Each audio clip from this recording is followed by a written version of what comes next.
Are you guys nervous for NU as they face UST in a rubber match? Ibig sabihin, ano to? Do or die? Winner goes to the finals? Are you nervous for them? Anybody facing UST in a do or die situation should be nervous. Why? This team just reminds me so much of their 2006 version. Yung hindi under the radar, pero pagdating ng Final Four, pero teka, malakas pala kayo? Ganun sila eh. I mean, they weren't really that good in the first or second round. Nawala si Teng eh. For a spell. Kahit na nandun pa si Teng eh. Even if he was there, nandun siya nung first few games nila. It wasn't really that good. But then, nung dumating na dun sa Ateneo, dun sa do or die game, parang it was just a different UST team. Hindi ko alam kung anong pinapakain ni Coach Pido dun sa mga bata niya, but they just play better. Mooncake Festival nga daw. Yung puro ganun yung pinapakain. Mooncake. They just play better in do or die situations. Ikaw, nakakabahan ka para sa... Nakakita ko ng Mooncake Festival, di ko maintindihan ko ano eh. Okay, kinakabahan ka for NU? Yeah, for NU, for Ray Parks and the rest of those guys. UST, ibang, like what Carlo was explaining, they're a different kind of animal when it comes to situations like this. They've always been throughout their history, and especially they're now. Not just tigers, they're growling tigers. Grabe, medyo bad boy growling tigers. You know? Pero, I've always been a big fan of Coach Pido. Sinasabi ko sa inyo, his philosophy, his 3Ps, and how he... Ano ulit yung 3Ps? Hindi ko pa rin. Sige. Puso, Pido. Pride, Pido. Totoo, pangatlo Pido. Palaban yata. Hindi ko pa rin sure. Hindi mo pinapaalala sa akin tuwing taping lang. Kapatiran. Kaundaran. Ano ba? Kay na yun eh. Kay ba yun? No, pero how every team Coach Pido has coaching different batches of teams na nakuha niya doon. It has always taken on his personality na sobrang palaban niya. If you're an NU fan, NU student, NU alum, NU faithful, you should be kabado as of now. Bago nagsabi niyo. Parang sinabi na rin. Pero ikaw Charles, I don't think you are that nervous for NU. Actually, coming to the series, I told some of my friends from NU, I'd actually be more worried if they played UST than Ateneo. Because, yun na nga, as Carlo pointed out greatly, malakas talaga yung UST. If you look at their lineup, they have 4 guys who make the PBA. I find 3 kasi si Abdul bawal. Pero that's 3 sure PBA players in your starting 5. I mean, they're gonna get their future pros. Sino? Si Bobby, si Ray, tsaka si Parks? UST. UST. UST, sorry. Makinig. Wow! Nagalit! First time! First time! I love my effect on you. First time! May nagkamot ng ulo! Wow! Minsan lang. First time yun ha! Nakuha pa natin yun? Did we get that? Yes! We got it! Okay. Wow! This is history. This is Monumental! Paki-replay. This is history. We need the replay direct. Na may slow-mo daw. Oh, yun talaga. This is history. Kaliwa pala. Na si Charles Chu, ganon dahil kay Magu. Yes! Ayos! I think it has something to do with Charles sitting in the Jason Webb chair. Okay.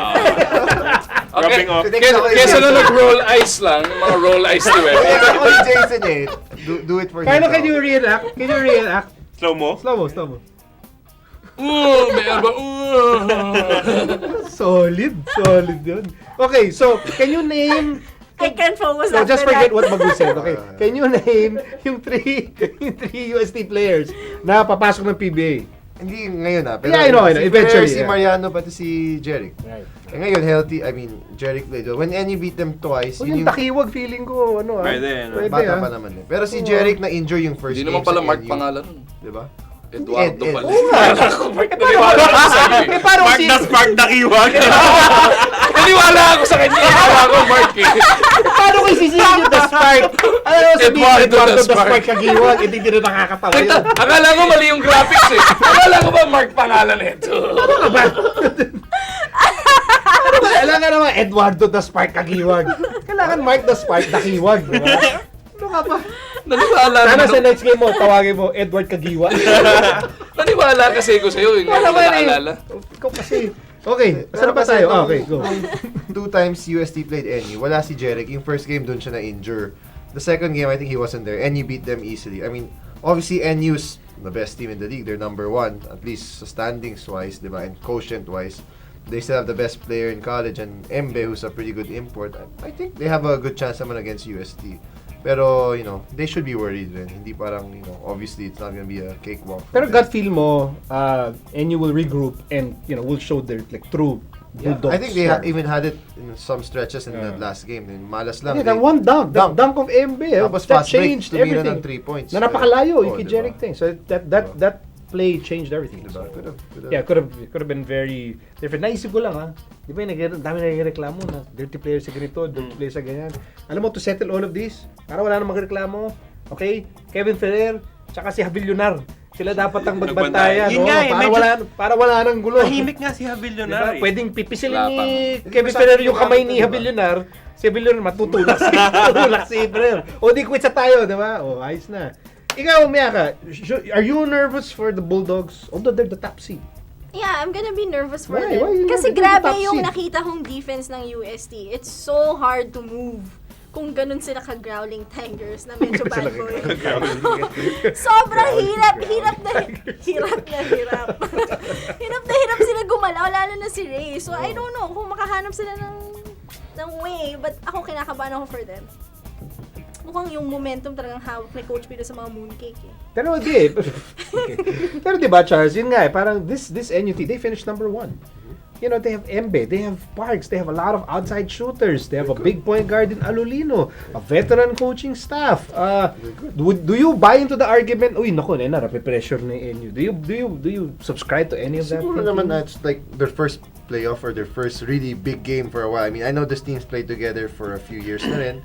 They're also one of the top recruits ng high school na punta sa kanila. So, they're a good team. Baka na-intimidate rin sila sa physical play ng UST. I mean, siguro nabigla, but you have to give UST credit, and I really think the UST season turned around when they had that crazy overtime game or double overtime against FTW where they pulled out a victory somehow and gave them the momentum, gave them confidence. They've been playing better. Grabe yun dahil they had to force overtime and they had to force a second overtime. Si Bautista yung pangalawa, si Mariano yung una. So, grabe yun. Grabe yun. Pero NU has the talent, they have what it takes rin naman. Okay, I'm thinking of two things when looking at this situation. On the NU side, mahirap yata na Ray Parks will have back-to-back bad games.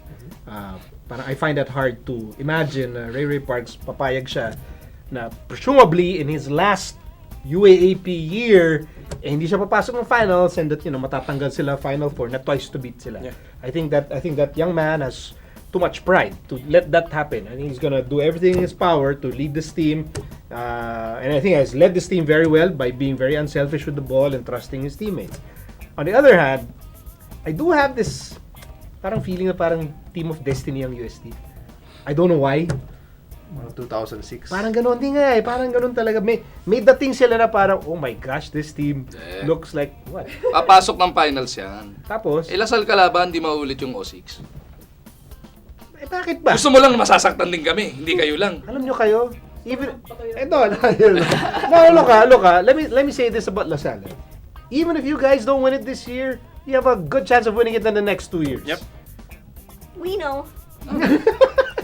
But then again, okay, going back to NU. Napaalala yung 06, wala lang kasi. NU, UST, this is the thing about the twice to beat It's an advantage, and then you get to use it when you lose the first game. But then the second game, the pressure mounts. Hassle na. Hassle siya. Hassle, It really mounts. And if you're NU, you just hope that those guys, have what it takes to play through the pressure and play against a UST team that I still think is playing with nothing to lose, which is their biggest advantage. So good luck to both the Growling Tigers.